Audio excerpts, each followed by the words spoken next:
बिस्मिल्लाहिर्रहमानिर्रहीम। मैं N news HD पर प्रोग्राम तहकीक के साथ आपके साथ हाजिर खिदमत हूँ। बात करेंगे गुज़िश्ता दिनों निश्तर हॉस्पिटल मुल्तान, जो साउथ पंजाब का सबसे बड़ा सरकारी हॉस्पिटल है, वहाँ पर खुले आसमान के नीचे दर्जन से ज्यादा बिखरी लाशों की बेहुरमती ने पूरे पाकिस्तान के अंदर अवाम को सोगवार कर दिया था। हमारे साथ मौजूद हैं सीनियर सहाफ़ी जनाब अतहर शेख साहब और ईदी निश्तर के जो इंचार्ज हैं जनाब मोहम्मद इशफाक साहब। इनसे बात करेंगे कि आखिर ये इतना अफसोसनाक वाकया किस तरह, क्यों और कैसे पेश आया और दर्जनों लाशों को निश्तर हॉस्पिटल की छत पर मौजूद कुछ कमरों के अंदर रखा गया और कुछ लाशें निश्तर की छत पर खुले आसमान के नीचे पड़ी रही, जिनको मुख्तलिफ जानवर नोचते रहे। सबसे पहले बात करेंगे अतहर शेख साहब, आप क्या समझते हैं कि काफी दिन हो गए हैं ये वाकया निश्तर हॉस्पिटल मुल्तान में पेश आया और इसके बाद वजीर आला पंजाब जनाब परवेज इलाही ने भी इसका नोटिस लिया और एक इंक्वायरी कमेटी कायम की, तो आप क्या समझते हैं कि ये मामला कहां तक पहुंचा है? जी बहुत शुक्रिया जी मुझे वक्त देने का। अच्छा, मैं आपको अपने हवाले से कुछ बताता चलूं। ये कोई नई बात नहीं है जो लाशें जो है, इंसानी लाशें इस तरह जो है वो छत पे फेंकने वाली, ये बहुत पुराना मामला है। कम से कम ये जो मैं रिपोर्ट कर रहा हूँ बतौर क्राइम रिपोर्टर, मैंने मुख्तलिफ अखबारात और चैनल में काम किया है और इत्तेफाक की बात है ये बीट भी मेरी रही है क्राइम की। तो इसमें तो हम बिगनिंग से ही देखते आ रहे हैं कि इस तरह के जो लाशें हैं वो इस तरह जो सर्द खाना है उसकी छत पर जो है ना वो फेंक दी जाती थी। और अक्सर हम ये देखते थे कि जो सर्द खाने की छत है उस पर जब कोई चील, कौवे और इस तरह की दूसरी परिंदे जब बहुत ज्यादा तादाद में वहां आते थे तो हम ये समझते थे कि यहाँ जो निश्तर इंतजामिया है उसकी तरफ से कुछ लाशें ऐसे फेंकी गई हैं। और हम मुख्तलिफ औकात में मुझे याद पड़ता है 1997 से इस मामले की हम निशानदेही भी करते रहे हैं और मुख्तलिफ अखबारात में और चैनल्स पर इस पर प्रोग्राम भी करते रहे हैं और इसकी निशानदेही भी करते रहे हैं, लेकिन कभी कोई एक्शन नहीं हुआ। ये भला मुशीर वजीर आला पंजाब का जिन्होंने वहां खुद जाकर इस मामले को देखा और ये मामला इस हद तक गया कि वजीर आला ने भी इसका नोटिस लिया और अब उम्मीद है कि जो SOPs अब नए बनेंगे और चीजें इंशाल्लाह दुरुस्त होंगी। अब तक की जो हमारे पास मालूमात है इस केस के हवाले से वो ये है कि एक इंक्वायरी कमेटी बैठी थी जिसने जिम्मेदारों का कुछ तयन किया, जिसमें पुलिस वाले हैं, 3 SHOs बताए गए हैं, 2 डॉक्टर्स बताए गए हैं और बाकी जो ऑटोप्सी जो डिपार्टमेंट है इसके 3 से 4 जो लोग थे उनके बारे में बताया गया कि वो इसके जिम्मेदार हैं। तो हम उम्मीद ये करते हैं कि आइंदा जो इस तरह इंसानी लाशें हैं उनकी जिस तरह मैं तो इसको तस्दीक कहूंगा जो हो रही है, इस पर कुछ कोई SOPs बनेंगे, कुछ इस पर अमल दरामद है। शेख साहब, आप 97 से आप कह रहे हैं तकरीबन 25 साल से यहाँ पर ये लाशों की बेहुरमती का सिलसिला जारी है और जब बात की गई है निश्तर की जो इंतजामिया है, जो डॉक्टर मरियम अशरफ साहिबा हैं, जब उनसे बात की गई तो उन्होंने ये मौक़िफ़ इख्तियार किया कि इन लाशों को स्टूडेंट्स को सिखाने के लिए और तालीमी मकासद के लिए जो है, क्योंकि हमारे पास जगह जो है वो इंतहाई कम है, हम 8 से 10 जो लाशें हैं वो सर्द खाने में रखते हैं, हमारे पास दर्जनों लाशों को सर्द खाने में रखने की जगह नहीं है, तो जो स्टूडेंट्स के लिए उनको तालीमी मकासद के लिए जो है उनको हम इस तरह निश्तर की छत पर इन लाशों को रखते हैं। तो 25 साल से ये एक सिलसिला जारी है।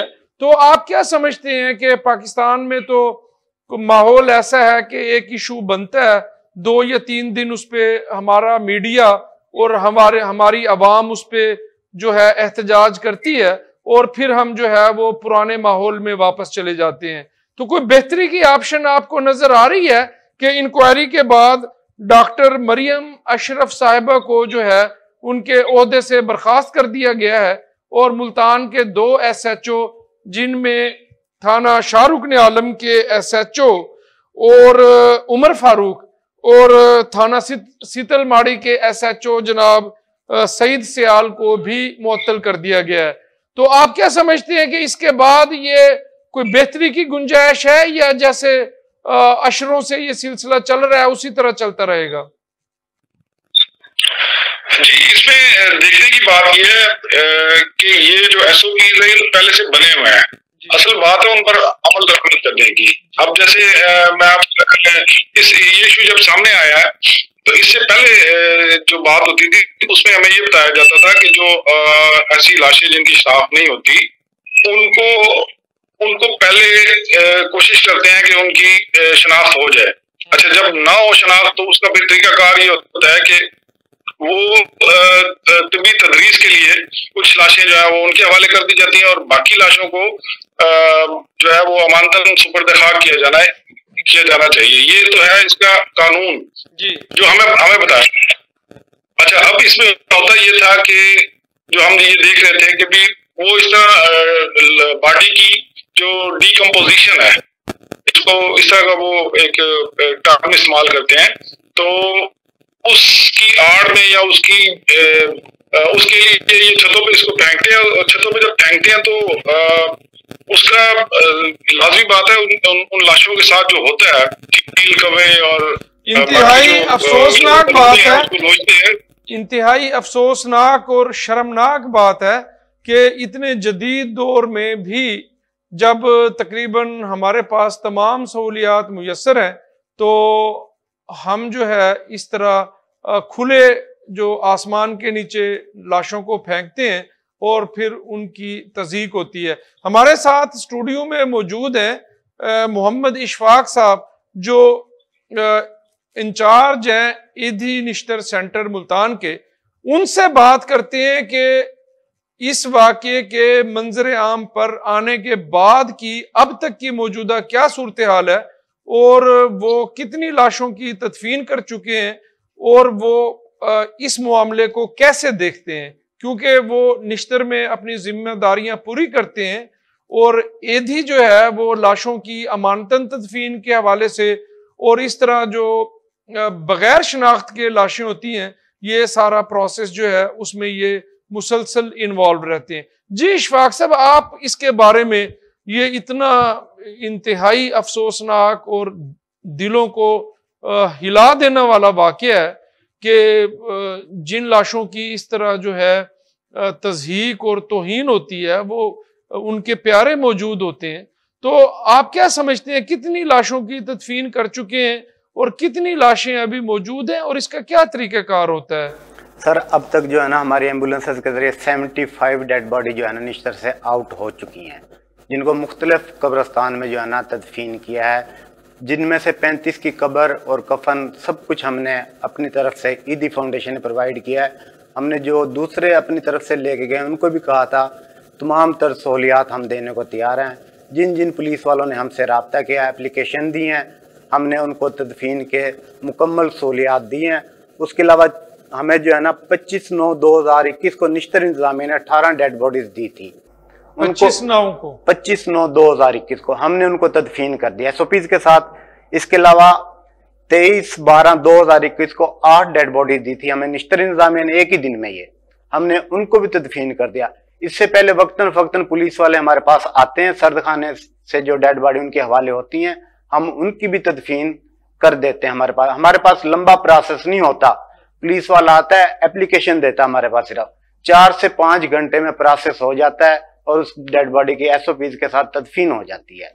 नहीं, ये इस वाक़े के मंजर आम पर आने के बाद आप इस वक्त जो निश्तर इंतजामिया है उनसे 75 जो है वो लाशें वसूल कर चुके हैं और उनकी आपने आपने तदफीन की है 35 लाशों की? जी 35 की हमने तो मुकम्मल बिल्कुल मतलब उनकी जो लाशों की जो थी हालत, वो बिल्कुल मतलब शनाख्त के काबिल नहीं थी लाश। तकरीबन सर नाकाबिले शनाख्त थी। डीएनए उसी टाइम होता है जब लाश नाकाबिले शनाख्त, क्योंकि डेड बॉडीज के डीएनए हुए हैं। डीएनए होने का मकसद ही यही है, नाकाबिले शनाख्त। अच्छा, उसमें से जो कितनों की शनाख्त, जो वुरसा खुद लेके गए हैं, तो वो शनाख्त हो चुकी थी सर? ये 75 की कोई शनाख्त नहीं। अच्छा, 75 की कोई शनाख्त नहीं। आपने तदफीन की है 35 लाशों की, तो 35 कहाँ गई हैं फिर? 35 वो भी हमारी एम्बुलेंसेस के जरिए जो है ना, मुख्तलिफ थाने की जो पुलिस थी ना, उन्होंने बंदोबस्त खुद जहाँ जहाँ कब्रिस्तान में, जैसे बस्ती मुलूक गया, कोई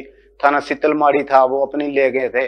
बाकी जिन्होंने हमें कहा, मैंने तो रिक्वेस्ट की थी उनको, जितनी भी डेड बॉडीज हैं, ईदी फाउंडेशन मुकम्मल अखराजात उठाने के लिए तैयार है। अच्छा, इसमें यह है कि आप जो ईदी है, जो ईदी सेंटर है, ये पाकिस्तान की बहुत बड़ी एक तंजीम है, और ख़ास तौर पर ये जो नौज़ायदा बच्चे हैं और जो लाशों की तदफीन का अमल है, खुदा न खास्ता किसी साने में, दहशत गर्दी के किसी वाक़े में जब बहुत ज़्यादा लोग शहीद हो जाते हैं या मारे जाते हैं, तो ईदी जो है ना, ये सर्विस प्रोवाइड करती है। तो आपका एक परमानेंट सेंटर है निश्तर हॉस्पिटल में, तो क्या कभी आपने इस चीज पर नजर नहीं रखी कि इस वक्त जो है निश्तर का जो सर्द खाना है, उसमें कितनी लाशें मौजूद हैं और वो कहाँ पर हैं और उनकी हालत किस तरह की है? तो आपकी ये डोमेन नहीं है या आपकी जिम्मेदारी नहीं है ये? सर, हम जो है ना गवर्नमेंट के काम में मुदाखलत नहीं कर सकते। हाँ, मैंने मीडिया के मुख्तलिफ लोगों को 10 साल के अरसे से मैं कह रहा हूँ, भाईजान ये डेड बॉडीज है ना, इनका कोई न कोई आप हाईलाइट करें, ताकि कोई प्रॉपर, मतलब आप भी इस बात की तस्दीक और तायीद कर रहे हैं कि ये सिलसिला साल से इसी तरह जारी है? बिल्कुल बिल्कुल। अच्छा, तो अब जो है कोई आपको अब कोई ऐसी मीटिंग हुई हो या कोई इस वाक़े के बाद कोई मकामी इंतजामिया ने या निश्तर की इंतजामिया ने आपको कोई नई हदायत जारी की है? सर, हमारी किसी से कोई मीटिंग नहीं हुई। ऐसे हम खुद रजाकार खुद चल के गए हैं, जिसके पास भी गए हैं। आपको इन्वॉल्व नहीं, हमें किसी गवर्नमेंट इंतजामिया, मुल्तान इंतजामिया ने, किसी ने भी जो है ना हाई लेवल पे, ये छोटे लेवल पे जैसे पुलिस वाला आ गया एप्लीकेशन दे दी, वो भी मैं वहां पे मौजूद था, गया हुआ था खुद, ताकि इनकी तदफीन का अमल जल्द से जल्द किया जाए, क्योंकि हम ये सर्विस प्रोवाइड कर सकते हैं। हमारे पास एम्बुलेंसेस की तादाद है, हर चीज का इंतजाम है, इसलिए जो है ना हमें गवर्नमेंट ने वो नहीं किया कि आप इसमें शामिल हों। जी शेख साहब, आपकी तरफ आते हैं। हमारे साथ जो है स्टूडियो में मौजूद हैं ईदी सेंटर मुल्तान के इंचार्ज मोहम्मद इशफाक साहब।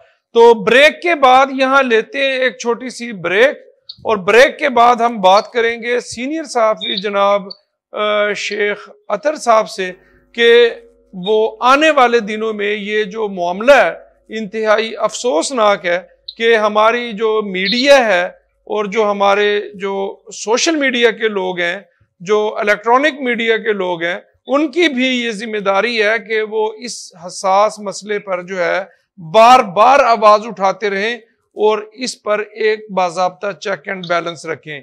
बात करेंगे छोटी सी ब्रेक के बाद।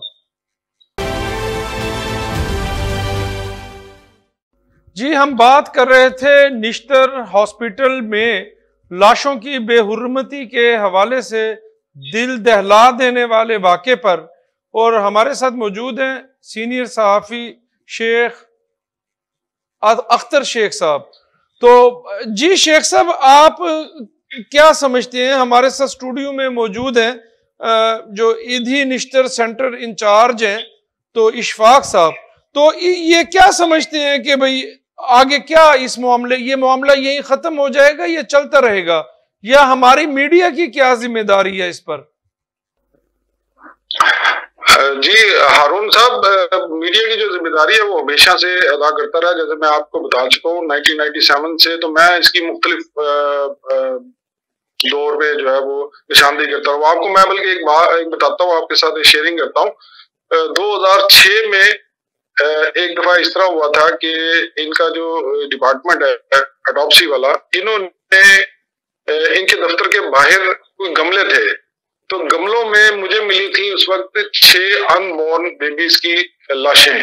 तो उस टाइम मैंने इसकी निशानदेही की थी। उस वक्त मैं नुमाइंदगी कर रहा था रोजनामा जंग के क्राइम रिपोर्टर के तौर पे। तो मैंने वो खबर दी थी, बहुत बड़ी वो खबर भी छपी थी। उस पर रिश्ते इंतजामिया ने कोई इंक्वायरी वगैरह तो नहीं की। उन्होंने दूसरे दिन वो जो अनबॉर्न बेबी थी उनकी जो वो थे सैंपल, उन्हें सैंपल करार दे रहे थे कि इनको सैंपल कहते हैं। तो उनको फिर वो उठा लिया था और अपने पास दोबारा महफूज कर लिया था, या उनको फिर बाद में सुपुर्द खाक कर दिया था। तो हम बतौर साफी अपना काम तो करते रहते हैं, असल तो बात है सरकारी इदारों की कि वो हमारी इस निशानदेही को कितनी संजीदगी से लेते हैं। और जितनी संजीदगी से लेते हैं वो आप सबके सामने है कि अब मामला उठा है, इंटरनेशनल फोरम्स पे भी इस पे बात हुई है। तो अब जाके जो है इस पे कुछ जो नए कवानीन है शायद वो बने, और कुछ लोगों को अब सजा जो मिली है, ये सजा तो बहुत पहले मिल जाती तो इस तरह के हालात पैदा ना होते। एक अच्छी बात यह है कि ये मसला सिर्फ निश्चित अस्पताल मुल्तान का नहीं था जी। ये हमारे पूरे मुल्क में जो मेडिकल कॉलेजेस हैं और उनके साथ जो अस्पताल हैं वहाँ इसी तरह के मामला हो रहे हैं लाशों के साथ। अच्छा शेख साहब, शेख साहब ये जो पुलिस इंतजामिया है उनका मौक़िफ़ ये है कि मुल्तान में इसलिए लाशों को रखा जाता है क्योंकि यहाँ पर एक मेडिकल यूनिवर्सिटी है और वहाँ पर स्टूडेंट्स के जो तालीमी मकासद हैं या उनको प्रैक्टिकल्स जो चीज़ों को करने के लिए, तो जो साउथ पंजाब है उनके जो बाकी जो अस्पताल हैं वहाँ तो कोई मेडिकल कॉलेज जो है वो अलाइड नहीं है। तो वहाँ फिर लाशों को इतनी देर या इतने लंबे अरसे तक क्यों रखा जाता है, इसके क्या मकासद हैं? नहीं हारून साहब, ऐसा नहीं है। डेरा गाजी खान में भी अब एक मेडिकल कॉलेज है, भावलपुर में एक मेडिकल कॉलेज है, और लाहौर में तो बहुत सारे हैं, रावलपिंडी में है। तमाम बड़े शहरों में अब मेडिकल कॉलेजेस जो है ना वो साथ ही हैं अस्पतालों के ना। तो ये काम तो चल रहा है अभी सारे अस्पतालों में, इसी तरह के मामला चल रहे हैं। अभी पिछले दिनों मैं आपको पहले बता रहा था कि सीएम साहब के नोटिस लेने के बाद उन्होंने जो पंजाब के बाकी जो मेडिकल कॉलेजेस हैं उनको भी हिदायत किया कि वो भी इस इशू को देखें, और अगर इस तरह की कोई बेहरमती हो रही है तो उस पर कार्रवाई करें। आपने देखा होगा निश्चित अस्पताल के अलावा अभी तक बाकी कॉलेजों में भी यकीनन ऐसे ही हो रहा होगा जी। लेकिन वहाँ किसी को जिम्मेदार ताहाल नहीं करार दिया गया, ना इस तरह की कोई रिपोर्ट सामने आई। ये बात तो मानने की नहीं है कि अगर निश्चित में ऐसा हो रहा है तो बाकी अस्पतालों में ऐसा नहीं हो रहा होगा, यकीनन हो रहा होगा। ये सब जो ब्यूरोक्रेट्स होते हैं और ये जो डॉक्टर्स खास तौर पे ये अपनी स्किन बचाने के लिए बहुत कुछ कर जाते हैं, और अपने पेटी भाइयों की स्किन बचाने के लिए ये सब कुछ इस तरह किया जा रहा है। मुल्तान में अगर ऐसा हुआ तो यकीनी बात है हर जगह पे ऐसा हो रहा होगा। तो उनके जिम्मेदारों को भी तायद होना चाहिए, उनको भी जो सजाएं हैं मुतलका वो मिलनी चाहिए। लेकिन देखिएगा, आप भी देख रहे हैं, हम भी देख रहे हैं, हम पिछले मैं आपको जैसे बता चुका हूँ 27-28 साल से देख रहे हैं कि ये निशानदेही करने के बावजूद होता हुआ कुछ भी नहीं है। अच्छा, ये जो हमारे साथ जो ईदी वाले दोस्त बैठे हुए हैं, अल्लाह इनको जितनी दुआएं दी जाए उतनी कम है। ये जब रेस्क्यू 1122 शुरू नहीं हुआ था जी, तो जो ईदी काम और बगैर किसी मतलब के जो वो काम कर रहा था और अभी भी कर रहा है, तो इन्होंने बाकी हकीकत में कौम की खिदमत की है और कर रहे हैं। बतौर प्राइवेट इदारा जो प्राइवेट फंड्स पे चलता है, उसका इतना बड़ा नेटवर्क है और वो अभी भी दर्द दिल रखते हैं कौम के लिए भी, लोगों के लिए भी। तो इनकी जो खिदमत है वो तो काबिल तहसीन है और इनको सलाम किया जाना चाहिए। लेकिन हमारे यहाँ देख लें आपके जो सरकारी इदारे हैं वो इस तरह काम नहीं करते जिस तरह हमारे जो इस तरह के जो इदारे हैं वो काम करते हैं। जैसे आप सैलाब में देख लें कि सरकारी तौर पे जो इदारे हैं वो इतने फाल नजर नहीं आए, उनकी अप्रोच इतनी अच्छी नहीं थी जितनी प्राइवेट इदारों की थी। खासतौर पे फलाही और रियासती तंजीम बहुत अच्छा काम किया है। तो इसी तरह हम ये देखेंगे सरकार हमारी पता नहीं कब ठीक होगी, हमें तो नहीं नजर आता कि 27 साल में हमने जो देखा है प्रैक्टिकल सहाफत के दौरान के ये कहीं ठीक होती नजर आई, हमें तो नजर नहीं आई कहीं भी। बाकी देखें मुस्बत सोच रखनी चाहिए, यकीनन अल्लाह करेगा कभी कोई ऐसा निजाम आएगा जब हमारे सरकारी इदारे कम से कम उन SOPs पर अमल दरामद करना शुरू कर देंगे जिससे लोगों की फलाह और भलाई हो। ये सिर्फ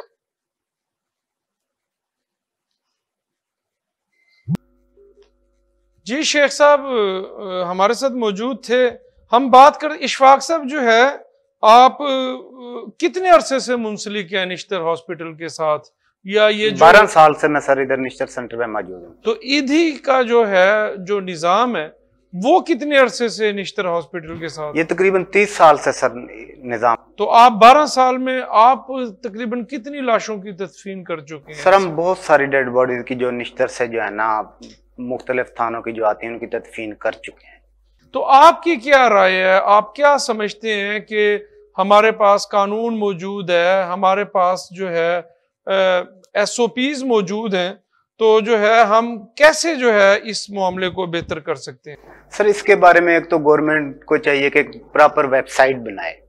जो अननोन लोग होते हैं जिनकी तदफीन हो जाती है, उनके प्यारे जिस टाइम ढूंढने आते हैं उनको नहीं पता चलता कि किस डेड बॉडी कहाँ तदफीन हुई है। वो मारे मारे कभी इधर फिरते हैं, कभी किसी इदारे पे जाते हैं, कभी किसी इदारे पे जाते हैं। उनके लिए प्रॉब्लम पैदा होते हैं। वहां पे एक वेबसाइट हो प्रॉपर वहां से, ताकि लोगों को पता चले, उनकी पिक्स हों, उनके फिंगरप्रिंट हों, तो वहां से वो बेचारे उनको तलाश कर सकते हैं। तदफीन हो गई जिसकी, उनको क्या पता कौन सा, क्योंकि नाकाबिल शिनाख्त की जो नाम शिनाख्त नहीं कर सकते। तदफीन हो गई, वो तो मामला खत्म हो गया। उनकी पिक्स भी नहीं होती ना।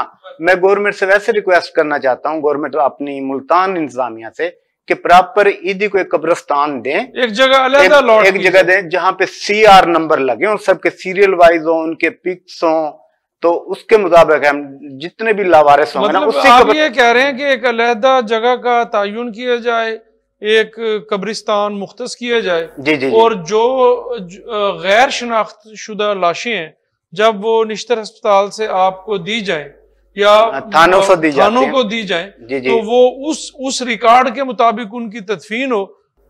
बिल्कुल। और ये पता चले कि भाई ये जो है कब्र रिकॉर्ड के मुताबिक जो है ये किसकी है। बिल्कुल। अब किसी कब्रिस्तान में जाते हैं, अब 30 डेड बॉडी की तदफीन करनी है ना, अब आपको पता है कब्रिस्तान वाले नहीं करने देते। ये तो हाईलाइट हो गया ना मसला, इसलिए किसी ने कोई बात नहीं की।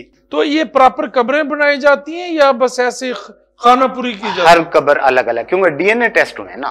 अब DNA टेस्ट हो गए तो हर एक कब्र अलग अलग होगी। अगर DNA ना होते फिर भी अलग अलग कब्र होती, फिर भी अलग। पहले भी जितनी तदफीन मतलब आप पूरे एहतराम के साथ सर बिल्कुल। तो नमाज जनाजा भी अदा की? बिल्कुल फिक्स है मेरे पास, जिसमें पुलिस भी है नमाज जनाजा में। कुछ पुलिस वालों ने भी नमाज जनाजा अदा की है उनकी खुद पर। हम लेते हैं यहाँ एक छोटा सा ब्रेक। हम बात कर रहे हैं गुज़िश्ता दिनों निश्तर हॉस्पिटल में तकरीबन दर्जनों लाशें निश्तर की छत से मिली, जिनकी तज़हीक और तजलील हो रही थी। बात करेंगे एक ब्रेक के बाद। हमारे साथ मौजूद हैं डॉक्टर जुल्कुरनैन साहिब, जो वाइस प्रेसिडेंट हैं PMA मुल्तान के। हम उनसे बात करते हैं कि ये जो निश्तर में दिल दहला देने वाला वाकया पेश आया और लाशों की बेहुरमती हुई, इस पर PMA ने गुज़िश्ता रोज एक हंगामी प्रेस कॉन्फ्रेंस भी की। तो उनसे बात करते हैं कि ये वाकया क्यों कैसे वकूअ पजीर हुआ, और वजीर आला पंजाब की इंक्वायरी कमेटी की तश्कील के बाद और कुछ लोगों को जिम्मेदार ठहराने के बाद PMA इस पर अपना क्या मौक़िफ़ रखती है। जी डॉक्टर साहब, आप क्या कहते हैं इस वाकये के बारे में? जी, ये जो वाकया हुआ है इंतहाई अफसोसनाक है। निश्तर अस्पताल पाकिस्तान का कदीम तरीन अस्पताल है, जो पाकिस्तान बनने के बाद सबसे पहले निश्तर मेडिकल कॉलेज बना। उसको और डॉक्टर्स को, कम्युनिटी को सियासी रंग दे के बदनाम करने की एक कोशिश की गई है। जो मशीर सेहत ने मशीर वजीर आला पंजाब तारिक जमान गुर्जर ने दौरा किया। एक तो उन्होंने तलबा और तालबात को हरासा करके प्रोहिबिटेड एरिया में गए विदाउट एनी इंफॉर्मेशन, और जो कंसर्न थे किसी से इजाजत लिए बगैर और किसी की नोटिस इंफॉर्मेशन दिए बगैर, उधर जाकर जब उन्होंने देखा तो उधर जो प्रोसेस होता है, जो निश्तर में अस्पताल में लावारिस लाशें लाई जाती हैं, उसका जो मुतलका थाने का SHO होता है वो लाशों को फोरेंसिक डिपार्टमेंट में लेके आता है, वहां से एनाटॉमी डिपार्टमेंट में आती है और उन लाशों में 28 दिन का टाइम होता है, जिसमें होम डिपार्टमेंट और PID इंफॉर्मेशन डिपार्टमेंट और हेल्थ डिपार्टमेंट तीनों की जिम्मेदारी होती है, जो लोगों को नहीं पता। मैं आपको बताता हूँ, ये जिम्मेदारी जो पुलिस के SHO लेके आता है वो उस लाश को निश्तर अस्पताल की मोर्चरी या सत्ताने में रखाता है, ठीक है। उसके बाद जो PID इंफॉर्मेशन डिपार्टमेंट होता है उसका काम होता है कि उसको तशहीर की जाए, उस लाश का नोटिस लगाया जाए या अखबारों में दिया जाए कि ये लावारिस लाश है, ये इस जगह से मिली है, ताकि लोगों को पता चले कि वो लाश किसकी है या कौन उसका वारिस है, तो 28 दिनों में निश्तर अस्पताल में राब्ता करें। या अगर किसी की, आप ये कह रहे हैं कि अगर किसी की कोई गुमशुदा लाश है या कोई ऐसा शख्स है जिसका कोई फैमिली मेंबर मिसप्लेस्ड है, तो वो उसके हवाले से मौजूदा फोरम पे राब्ता कर सके, इसलिए तशहीर की जाती है उसकी। जी बिल्कुल, उसकी तशहीर की जाती है इंफॉर्मेशन डिपार्टमेंट की तरफ से। इंफॉर्मेशन डिपार्टमेंट अपना काम नहीं कर रहा, उन्होंने कोई तशहीर नहीं की। उसके बाद पुलिस का जो SHO है उसकी जिम्मेदारी होती है कि अगर 28 दिन के अंदर उस लाश का वारिस न मिले तो 28 दिन के बाद वो सेक्रेटरी यूनियन काउंसिल से मिलके उसकी तदफीन और उसका जो प्रोसेस है वो करता है। ना तो 28 दिन के बाद लेटर हमने हमारे वाइस चांसलर ने जुलाई में भी लिखा, CPO को, उससे पहले भी लिखा, ED वेलफेयर को भी लिखा कि लाशें पड़ी हैं, इनकी तदफीन की जाए। अगर हमें इजाजत दी जाती तो हम जरूर निश्चित इंतजामिया उसको करती, लेकिन हमें इजाजत नहीं थी। जो होम डिपार्टमेंट के 2015 के रूल्स है उसमें ये है कि तशहीर की जाएगी, तशहीर 28 दिन में ना आया कोई वारिस, जो पुलिस का SHO है मुतलका थाने का, वो उसको तदफीन कराएगा। तो न तदफीन कराई गई न वो की गई। हमारे पास सरखाना बड़ा शॉर्ट है जिसमें सिर्फ 36 से 40 जो है डेड बॉडीज रखने की जगह है। जब डेड बॉडीज जो आती हैं सही हालत में उनको तो नीचे मोर्चरी सरखाने में रखा जाता है। उसके बाद जो डेड बॉडीज तपोज़दा या जो काफी डैमेज्ड आती हैं बॉडीज, उनको फिर ऊपर छत पे कमरे बने हुए होते हैं, उन कमरों में हवादार कमरे होते हैं, उसके अंदर उन्हें केमिकल लगा के रखा जाता है ताकि कोई उनके ऊपर इस तरह का एक प्रोपेगेंडा किया गया कि कील और गिद्ध नोच रहे हैं। उस पर जब केमिकल लग जाता है पुट्रीफिकेशन के लिए, तो उसके ऊपर कोई कील गिद्ध कोई वो कीड़े मकोड़े कुछ नहीं आते, तो वो उसमें उसको पुट्रीफिकेशन के बाद सेव किया जाता है ताकि उसके जो है अगर बोन्स उनसे अलहदा की जाए तो बोन्स अलहदा की जाए और उसके बाद उसकी तदफीन हो।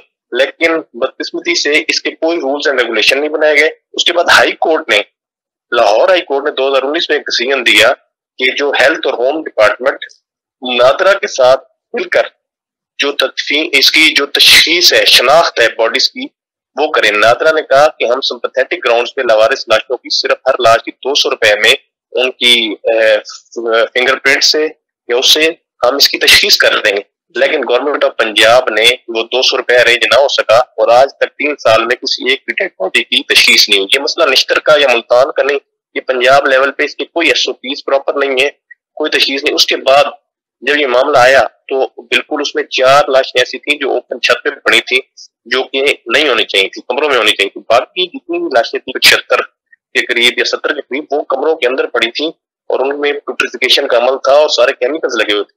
जो मशीर साहब है उन्होंने, उनकी बेहिसी है या जो भी मैं कहूँ, उन्होंने वीडियोस बना के और तस्वीरें बना के इस तरह की उन्होंने बेहुरमती जितनी नहीं हो रही थी उन्होंने बेहुरमती की, जो सोशल मीडिया पे तस्वीरें वायरल हुई, वीडियोस वायरल हुई।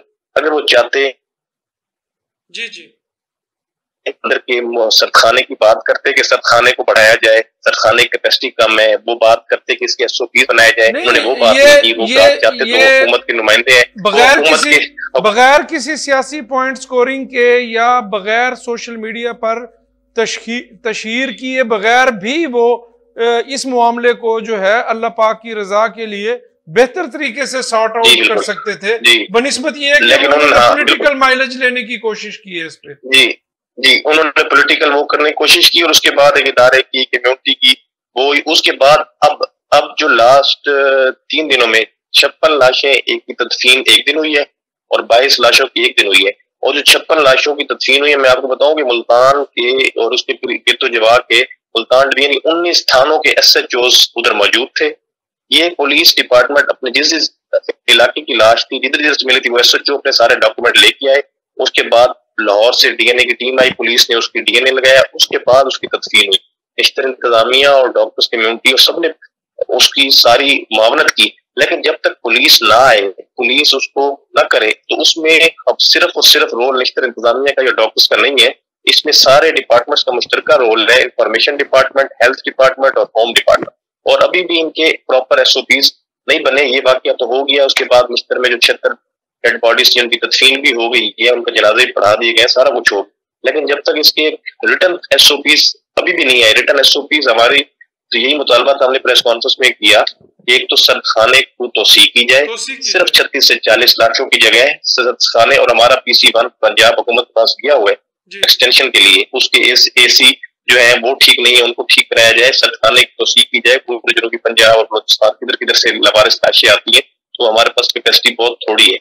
और दूसरा, पुलिस डिपार्टमेंट, हेल्थ डिपार्टमेंट और इंफॉर्मेशन डिपार्टमेंट के सेक्रेटरीज बैठ के इसके रिटर्न SOPs वज़ा करें और वो SOPs पूरे पंजाब के तमाम अस्पतालों पर लागू करें। अगर आप न्यू अस्पताल में जाएंगे, फैसलाबाद में जाएंगे, किसी भी अस्पताल में जाएंगे, तो सिचुएशन तो इससे मिली जुली सबको मिलेगी। और तीसरा हमारा ये मुतालबा था कि जो डॉक्टर्स बेकसूर हैं, जिनका कसूर ही नहीं था इस इशू में, जिनको सिर्फ कुर्बानी का पकड़ा बनाया गया, जिनको सिर्फ मीडिया का प्रेशर दूर करने के लिए किया गया कि सस्पेंड किया जाए, उनकी जो सस्पेंशन है उनको वापस किया जाए, क्योंकि रूल्स एंड रेगुलेशन नहीं थे।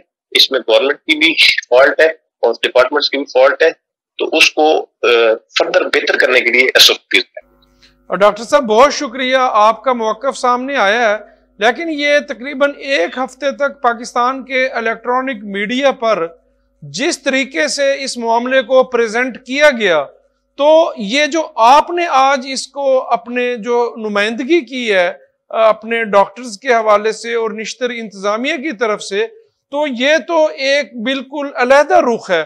तो क्या आपसे राब्ता नहीं किया गया आपका मौक़िफ़ लेने के लिए, या सिर्फ आपको टारगेट किया गया इस मामले पर? इस मामले में सिर्फ और सिर्फ निश्तर को और डॉक्टर्स को टारगेट किया गया है। तो हमने इन्होंने इंक्वायरी कमेटी बनाई, तो हम पहले खुद ही हमने प्रेस कॉन्फ्रेंस और मीडिया में नहीं आए कि इंक्वायरी कमेटी बनी है, तो वो अपना एक छानबीन कर ले और वो उसको कुछ किसी तरफ ले जाए, ताकि हम उसके बाद आए। तो इंक्वायरी कमेटी ने अपनी रिपोर्ट दे दी है, उसके बाद फिर हमने प्रेस कॉन्फ्रेंस करके हाइक बताया कि इतनी डेड बॉडीज थी, इन कमरों में थी, ये प्रॉब्लम्स थे, ये डिपार्टमेंटल इशू था, डिपार्टमेंट में मिसकम्युनिकेशन थी, और ये सारा पूरे कोई एक डॉक्टर जिनको सस्पेंड किया गया उन 2-3 डॉक्टरों या मुलाजमों का उनका इशू नहीं था।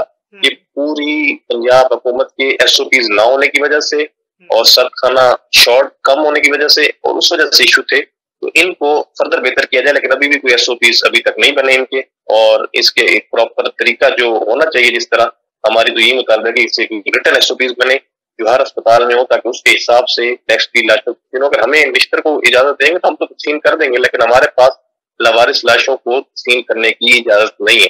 जब तक उसकी प्रॉपर तशहीर या वो SHO मकामी थाने का जब वो वहां से कलेक्ट ही नहीं करेगा, तो फिर वो आप अपने तौर पे तो उसकी तदफीन नहीं कर सकते ना जी।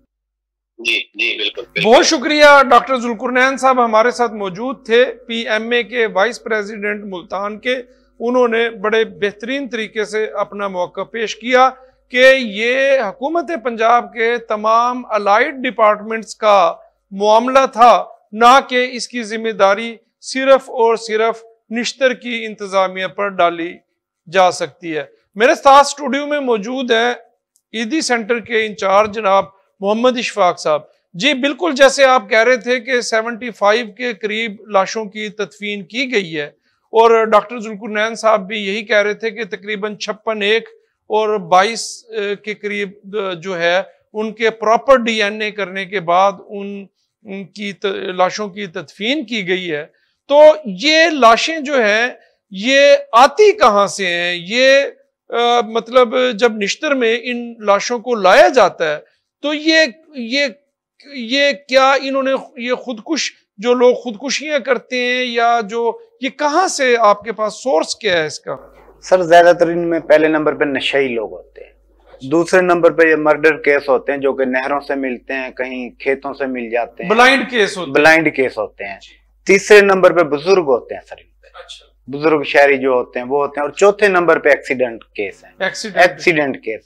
लेकिन एक्सीडेंट केस बहुत कम होते हैं कि जो अक्सर बुरसा ले जाते हैं उनको सर्द खाने से।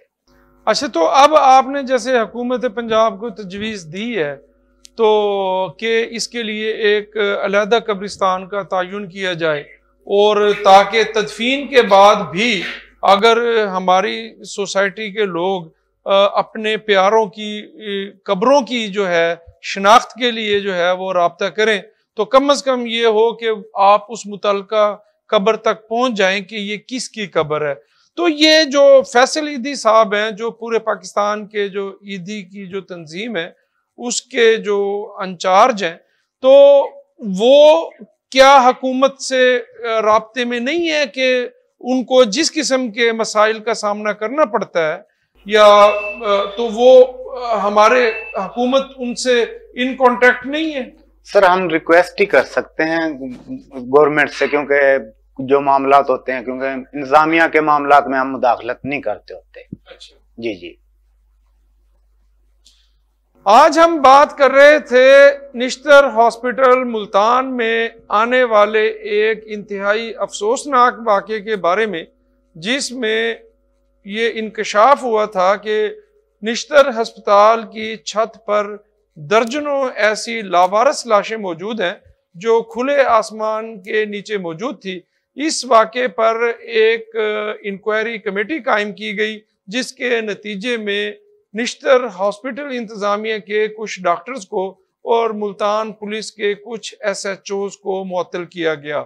इस पर हमने सबसे पहले बात की जनाब अख्तर शेख साहब, जो सीनियर सहाफ़ी हमारे साथ मौजूद थे। फिर हमने बात की जनाब मोहम्मद इशफाक साहब, जो निश्तर हॉस्पिटल में मौजूद जो ईदी सेंटर है उसके इंचार्ज हैं, और फिर हमने मौक़िफ़ लिया PMA के वाइस प्रेसिडेंट जनाब डॉक्टर जुल्कुरनैन साहब का। उनका मौक़िफ़ ये था कि ये हुकूमत पंजाब के तमाम अलाइड डिपार्टमेंट्स की जिम्मेदारी है कि निश्तर हॉस्पिटल में लावारिस लाशों के आने के बाद उन लाशों की PID डिपार्टमेंट के जरिए बाकायदा तशहीर की जाए, और 28 दिन मुकम्मल होने के बाद मकामी थाने के SHO को निश्तर हॉस्पिटल मुल्तान से लावारिस लाश दोबारा वसूल करके और उसकी बाकायदा तदफीन करनी होती है।